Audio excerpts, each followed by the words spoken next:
Do not go gentle into that good night. Old age should burn and rave at close of day. Rage, rage against the dying of the light. Though wise men at their end know dark is right, because their words had fought no lightning, they do not go gentle into that good night.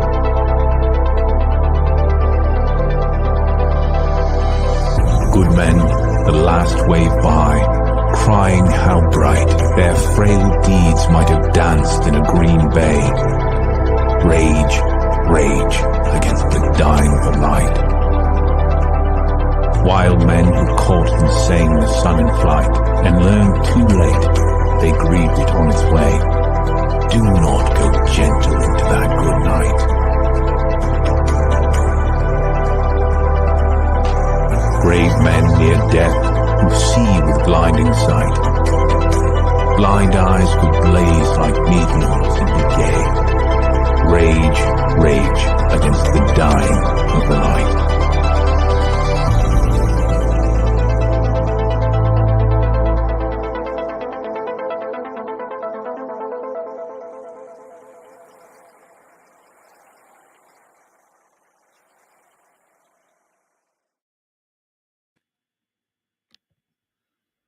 Salute. The Jewish roots of the Italian mob. Now, we've all seen the movies, Casino, Goodfellas, Godfather. But in reality, the brains and the power and the roots of the mafia are Jewish, thoroughly Jewish. And I'm going to read an article in this video about Meyer Lansky, who was the predominant Jewish gangster, mobster in the 20th century, as well as play a little clip from Michael Collins Piper, who him and someone that called in, they talk about a few books that if you want to get, I'm going to purchase these books, and they talk about basically the Jewish mafia, that the Italian mafia is really Jewish, the power behind it. When you look at the brutality of the Italian mafia, right? Obviously you have the movies, right? And it shows the brutality, Godfather, Goodfellas, Casino, just to name a few. What you'll see is a mirror image of the brutality of the Bolshevik communists. Bolshevism, communism is thoroughly Jewish. And you see the same biospirit that is in the Bolshevik communists that murdered and slaughtered 100 million in the 20th century. Europeans, Christians, and had these revolutions throughout the 20th century. The Russian Revolution, the Chinese Revolution, Cuba, riots all over the cities of America, which are agitated by red communists, and communism, Bolshevism, Marxism is a Jewish ideology started by Jews. So I'm going to go ahead and read this article. I'm going to share the screen. Let me just take this out.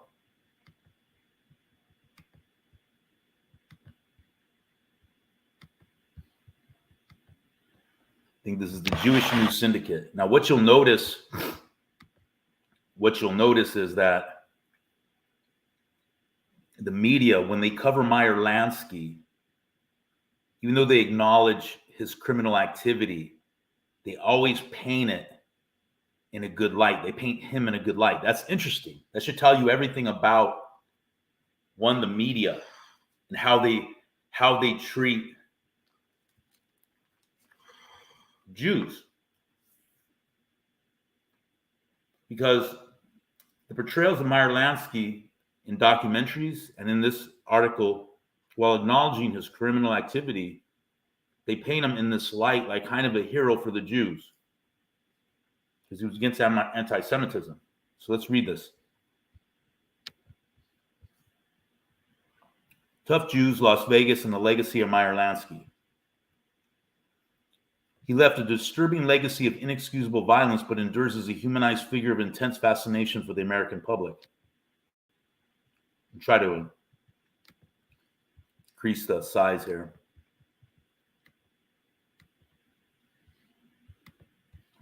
Let's see if that. Okay, so there's this picture.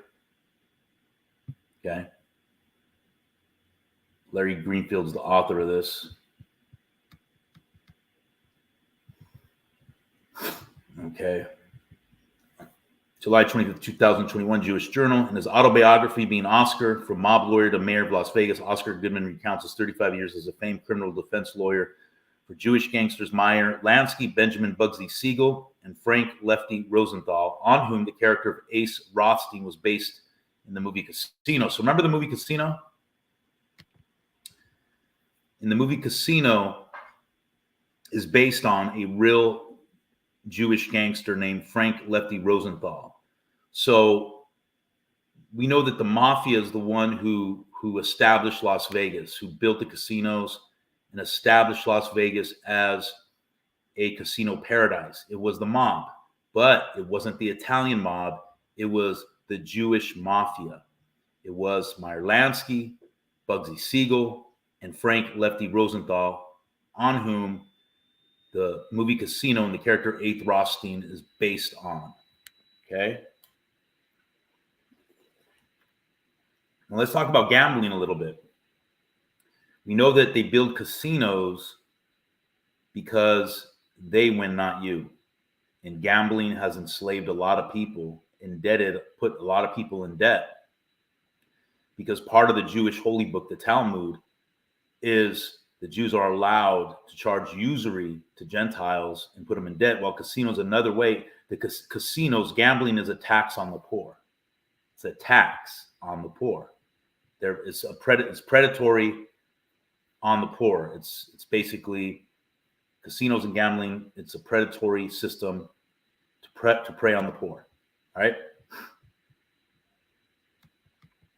It says Goodman served 3 terms as the mayor of Sin City, succeeded by his wife Carolyn, a former local Jewish Federation leader whose own 3rd term ends in 2024, capping 25 consecutive years of this couple's relatively nonpartisan mayoral leadership. Relentlessly promotive of Las Vegas as both a glamorous international tourist destination and an increasingly desirable suburb for California tax refugees, Oscar Goodman advocated the development of the highly regarded Mob Museum, the National Museum of Organized Crime and Law Enforcement, which carefully documents the many stories of the predominantly Jewish and Italian mafias in the United States, as well as today's international criminal gangs engaged in financial cybercrime. So notice how they glorify the mafia. Notice how they glorify the mafia. This Oscar Goodman and his wife, who they advocated for the development of the highly regarded Mob Museum, the National Museum of Organized Crime and Law Enforcement, because it was organized crime, the Jewish mafia, not Italian, that established Las Vegas as a power. Now, the Jews use the Italians as their muscle, but the brainchild of Las Vegas is thoroughly the Jewish mafia. Okay? Now, it's important to understand this because, see, the goal of the Talmud is there's teachings in the Talmud and even in the Old Testament of the Bible where Israelites are to take the wealth of the Gentiles, right? And so in the Talmud, Jews are allowed to charge usury and interest to Gentiles, right? Which, if you're a follower of Jesus Christ, that's forbidden to collect usury. But the casinos are another method to prey on poor people, working class people, and Gentiles. Nobody wins in Vegas. Very few people do. Okay. So let's start with, on a recent summer evening, guests of the Mob Museum gathered for a 4-story tour of the well-curated exhibits, as well as a movie screening and Q&A with brilliant Israeli-born director Eitan Rockaway and charismatic actor David Cade of the new biopic Lansky, by Meyer Lansky. That's who's in the thumbnail, Meyer Lansky, the Jewish mobster, who, by the way, even after the Jewish mafia visibly faded, Meyer Lansky was the accountant of the Italian mafia. Meyer Lansky pretty much ran the Italian mafia behind the scenes. The film is a soulful but lively retelling of the life and times of the legendary Jewish American gangster, starring Academy Award nominee Harvey Keitel as a terminally ill Lansky, relating his stories and secrets to a writer he commissioned to release his authorized biography upon death. Agent in Miami, but still under federal investigation for a suspected $300 million in undiscovered cash savings. Much of his fortune was made in the 1950s in Cuba, but then likely lost when communists destroyed the gambling halls of Havana. Now, one of the things that's important to know is these Bolshevik communist revolutions were instigated and funded by Jews, because Bolshevism, communism, and Marxism is Jewish, okay? It is Jewish. And it's interesting that right prior to the revolution in Cuba, the communist revolution, again, instigated by Jewish Bolsheviks, Meyer Lansky was there and set up shop in Cuba. So that's interesting, because Meyer Lansky himself fought for communists and on behalf of communism against American Nazis, National Socialists, I should say, during the time of World War II, right? So it could have been that Meyer Lansky was used as a pawn, a subversive agent, to help facilitate the bringing in of communism in Cuba. Okay. Let's see here. The real-life Lansky did, in fact, reveal his tales prior to his natural passing in 1983 to historian Robert Rockaway, a longtime professor at Tel Aviv University and a co-writer of the movie with his son Ethan. Lansky's notorious life helped inform Robert Rockaway's insightful study, But He Was Good to His Mother, The Lives and Crimes of Jewish Gangsters, which details not only disreputable criminal behavior, but also lesser known but significant efforts to help their own people. That's always the way it's portrayed. These gangsters, drug kingpins, they're always portrayed, yes, they talk about their crimes, their violence, but they're then always portrayed as sympathetic figures because they help their own people, right? Like, I watched a documentary on Pablo Escobar, and they try to paint him as some type of community hero because he gave money to the community, right? So a lot of the poor people in the community looked up to him. Well, that's just, this is not, these guys do this a lot of times because they want to gain favor from the community, because they need that, so that people in the community don't rise up against these people and lynch them, or they won't tell on them. They'll stay silent when, you know, the feds, the cops come around and are asking questions about certain crimes that were committed, right? These people, this doesn't make you a hero because you give money to your community when it's blood money in the first place. Okay. And again, notice this is a Jewish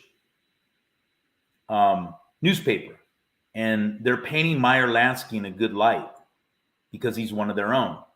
This is what they do. They will paint their own, no matter how wicked they were, in a good light. So they try to make Meyer Lansky some quasi-hero here. Professor Rockaway tells the stories of Arnold Rothstein, the New York-based organized crime mastermind, known as the key figure behind the infamous 1919 Chicago Black Sox World Series baseball scandal. Again, Arnold Rothstein, obviously you see the name, you know he's one of the so-called chosen people behind the 1990 Chicago Black Sox World Series baseball scandal when the White Sox threw the World Series. The Cleveland Four, including Mo Dalitz, Morris Kleinman, Sam Tucker, and Louis Rothkopf, Al Capone's financial advisor Jack Greasy Thumb Guzlik, and the Purple Gang, the Detroit mob formed by Sammy Cohen and led by the Bernstein brothers. So this is the Jewish mafia. In his book, Tough Jews, Fathers, Sons, and Gangster Dreams, author Rick Cohen adds to this catalog of Jewish criminals the story of Louis Lepke Buckhalter, the head of the mafia hit squad known as Murder, Inc., and the only mobster ever executed by the state of New York. Born in 1987 to Yiddish-speaking parents, his mother called him Lepkela, or Little Louis, which later became Lepke. His three brothers became a dentist, a college professor, and a rabbi, and a pharmacist. But Louis rose to become a notorious garment industry and bakery trucking racketeer, as well as an independent contract murderer for Costa Nostra mobsters. Buck Alter arranged for the 1935 hit on powerful New York gangster Dutch Schultz on orders of senior mafia officials after Kingpin Charles Lucky Luciano rejected Schultz's suggestion that the mob's top commission approve his request to assassinate rising gangbuster New York District Attorney Thomas Dewey. Okay.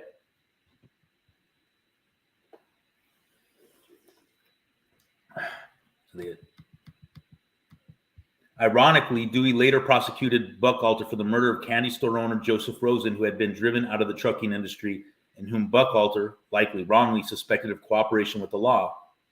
Eventually sentenced to the death penalty, Buck Alter then saw his final appeal for commutation rejected in a widely watched 1944 decision by the now popular New York governor and two-time U.S. President candidate Dewey.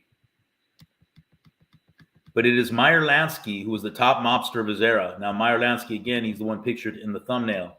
But it's Meyer Lansky who was the top mobster of his era, as previously featured in David Mamet's HBO movie Lansky, 1999, starring Richard Dreyfuss.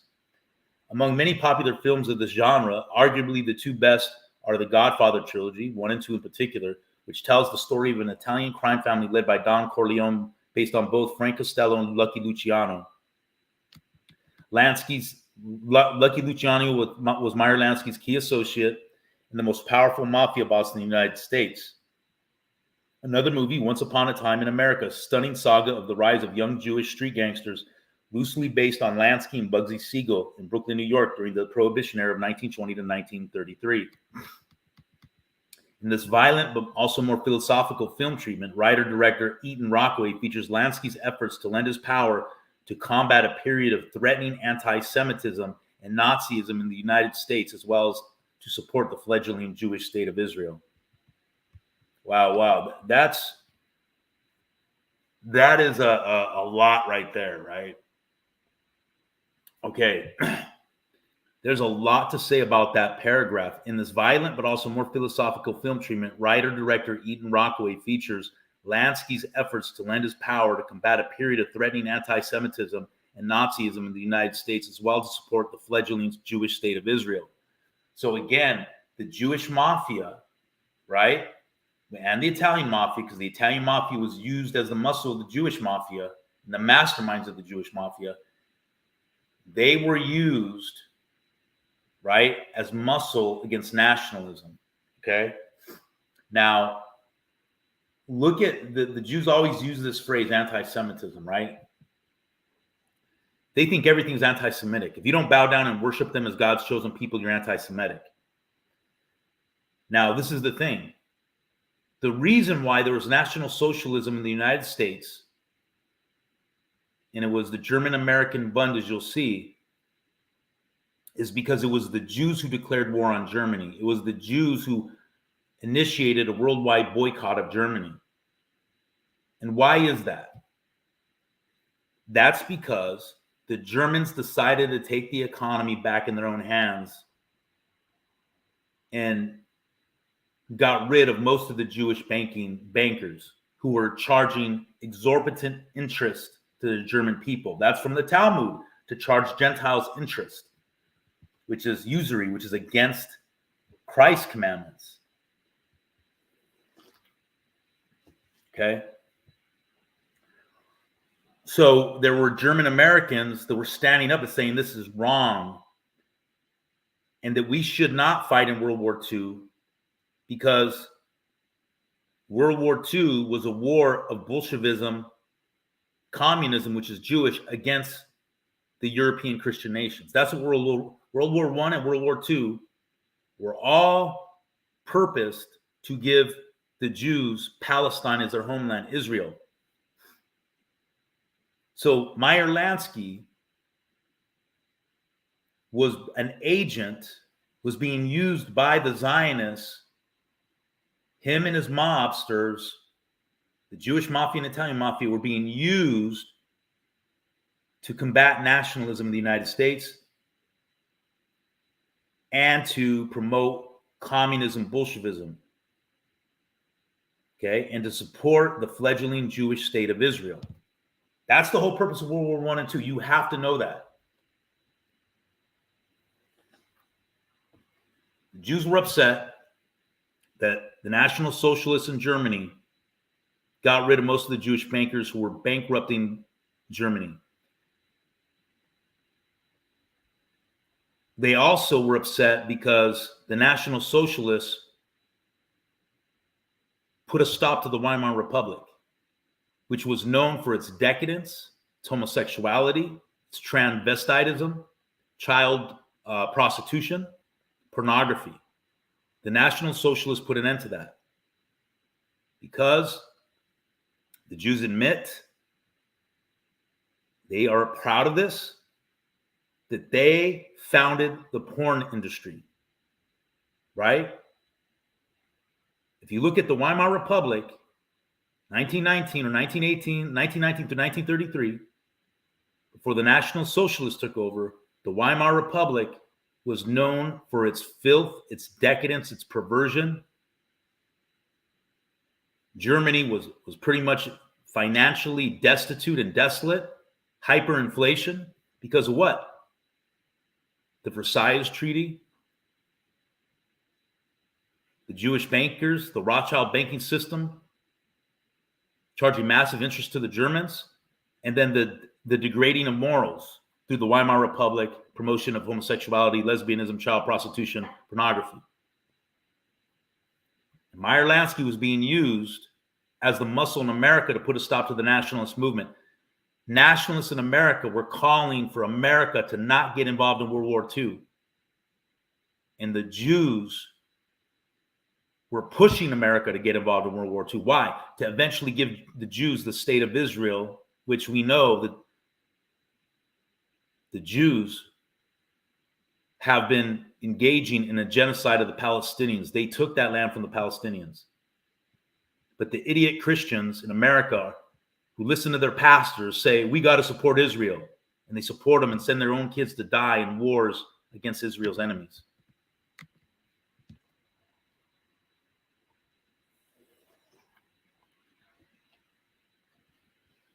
So he gets in. Lansky was born Meyer Sholansky in Belarus on July 4th, 1902, to a poor Polish family that faced persecution and pogroms. Meyer arrived at the Lower East Side of Manhattan in 1911. A voracious reader, he also quickly exhibited the remarkable math and gambling skills that helped him become the mob's accountant. So he was the accountant of the Italian mafia, as he rose to increasing influence in the organized crime syndicate. During the pre-World War II decades, attacks on Jews became rather virulent in parts of the country. They always play victim, right? They always are calling out the anti-Semitism card and the victim card. But they don't tell you the other end of the spectrum. Several religious broadcasters in the Midwest openly targeted Jews as undesirable. I mean, they have been kicked out of 109 countries since AD 250, I believe. And they've been kicked out of 1,003 countries since 1250 BC. And the brown shirts in New York and silver shirts in Minneapolis attacked Jews in the streets. Though not religiously observant, several Jewish gangsters noted the lack of strong response from organized Jewish leadership and decided to step up to protect Jewish communities. They're always going to frame it like that. They're always going to frame it like that. First, upon the request of New York State Judge Nathan Perlman, Lansky was asked to break up the rallies of the German-American Bund in New York City, provided that Lansky's toughs would not kill anyone. Lansky would have preferred to knock off some American Nazis, meaning nationalists. Nazi is just a slur word. But he agreed and further advised that he would take no payment, stating, I was a Jew and felt for those Jews in Europe who were suffering. They don't tell the real story. They don't talk about the Bolshevik Jews overthrowing the monarchy in Russia, the Christian monarchy, and burning down churches and slaughtering Russian Christians. They don't talk about the Holodomor, where the Bolshevik Jews, the Soviet Union, starved out the Ukrainian Christians. 10 million Ukrainian Christians died. They starved out the Ukrainian Christians because the Ukrainian Christians wanted sovereignty.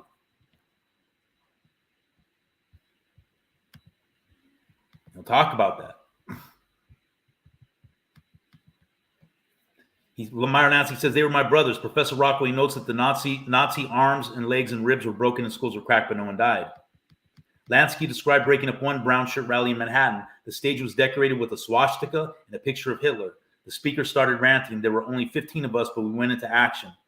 We threw some of them out the windows. Most of the Nazis panicked and ran out. We chased them and beat them up. We wanted to show them that the Jews would not always sit back and accept insults. Now, prior to the advent or the National Socialists taking over Germany, there were a lot of these type of scuffles in Germany between the communists and the nationalists, the National Socialists. Again, this is how you know the mafia, where it stands in opposition to nationalism. When Benito Mussolini took over Italy, when he was the leader of Italy, he put an end to the mob. Because mafia activity cannot coexist with patriotism or nationalism, because the mafia, by its biospirit, is thoroughly Jewish and thoroughly communist Bolshevik. They're used as the muscle. Why do you think the brutality and the violence of the mafia closely matches that of the Bolshevik communists? Because the mafia, again, has Jewish roots. So it has a Judeo-biospirit, and the Judeo-biospirit has a brutal type of violence, which is seen in the Bolshevik communists.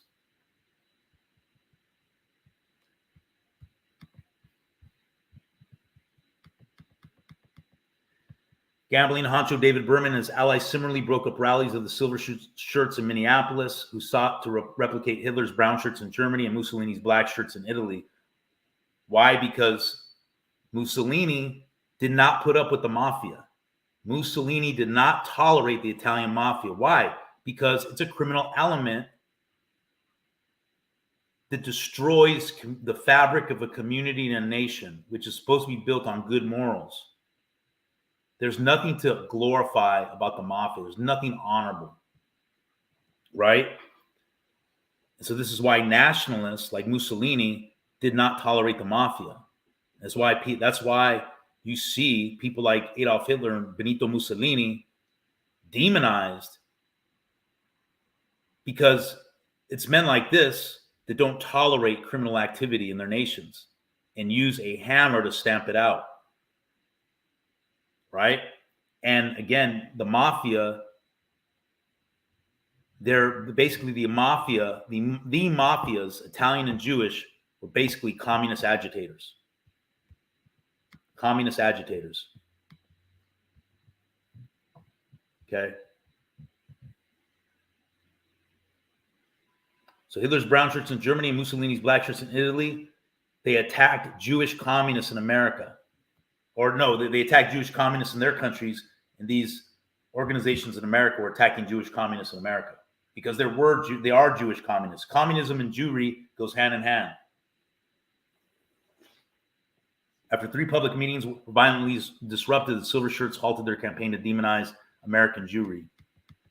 Why? Because American Jewry is communism. Next, continuing his anti-Nazi efforts during World War II, Lansky led the efforts to assist the U.S. Office of Naval Intelligence to identify German infiltrators and submarine-borne saboteurs. In exchange for the release of his friend Luciano from prison, Lansky's men provided security for U.S. warships being built in the docks of New York Harbor.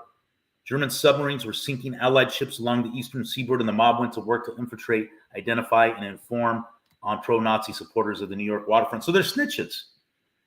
So wait a minute, all this culture in the mafia about not snitching, yet these Jewish mobsters were snitches and rats on pro-National Socialists in America, National Socialist supporters. Further, both Lansky and his partner Bugsy Siegel helped the nascent Jewish state of Israel. Yeah, exactly, because these Jewish mobsters were Zionists. These Jewish mobsters were used as muscle to violently break up protests of German Americans who are trying to keep America from getting involved in World War II, which we never should have. We never should have got involved in World War II. There were American patriots who were trying to keep America from getting involved in World War II, but the Jews hated that because they needed America's muscle to defeat Germany, just like they needed America's muscle to defeat the Ottoman Empire, right? So that they can get their own state in Israel, so that they can genocide the Palestinians and get their own nation. One reported meeting took place between Bugsy and Reuven Daphne, the emissary of the Haganah. In 1945, Jews were seeking funds and weapons to liberate Palestine from British control. Now, how convenient they leave out that the Jews are the ones who basically took over Palestine from the Palestinians. Bugsy said, "You mean to tell me Jews are fighting? You mean fighting as in killing?" When told yes, Siegel advised, "I'm with you." He quietly provided suitcases full of cash and support.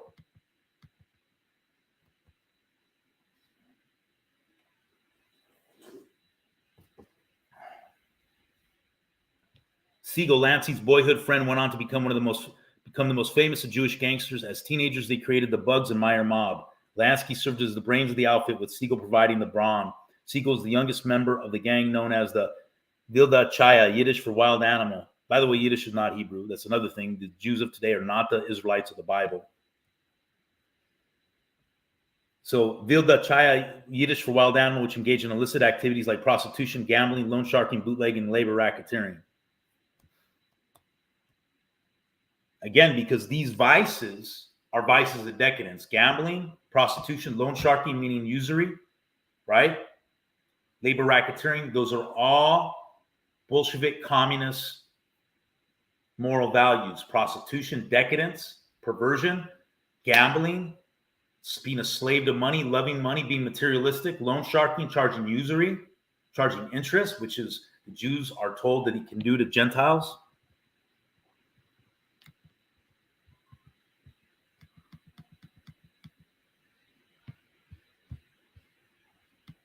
I mean, this is crazy stuff. I think I'm going to end here, and we'll continue. But this is what it is: the Jewish roots of the Italian mafia.